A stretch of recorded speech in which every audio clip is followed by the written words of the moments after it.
कल प्रधानमंत्री जी ने संसद में अगले 5 सालों में भारत में प्राकृतिक खेती को स्थापित करने और नैनो टेक्नोलॉजी से खेती की ज़रूरतों को पूरा करने, इन 2 बिंदुओं पर अपनी बात रखी है। आप उनकी बात को पूरा सुने, उसके बाद मैं अपनी बात इस विषय पर रखना चाहूँगा।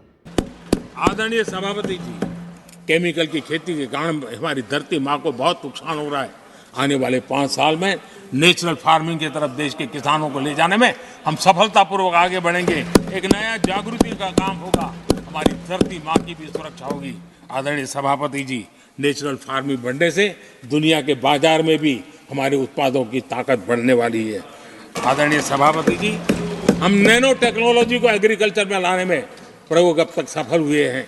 हमने नैनो यूरिया में बहुत बड़ी सफलता पाई है, नैनो डीएपी की दिशा में सफलता पाई है, और आज एक बोरी भर खातर लेकर के घूमने वाला किसान एक बोतल के खातर से काम चला लेगा।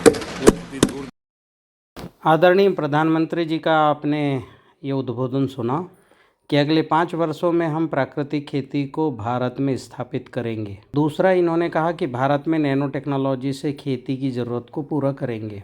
पीसीबीटी कृषि विज्ञान इन दोनों कार्यों को पूर्ण करने के लिए पूरी तरह से सक्षम है। हम आज के समय में इन दोनों कार्यों को सफलता से स्थापित कर चुके हैं।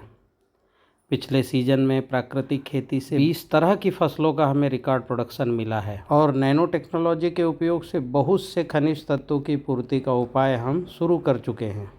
नैनो टेक्नोलॉजी से निर्मित nano particle NPK, nano phosphorus, nano potassium, nano particle zinc, manganese, magnesium, silver, copper, boron ऐसे खनिज तत्वों के उत्पाद हम बनाकर और खेती में प्रयोग करके इनके बहुत अच्छे परिणाम प्राप्त कर चुके हैं।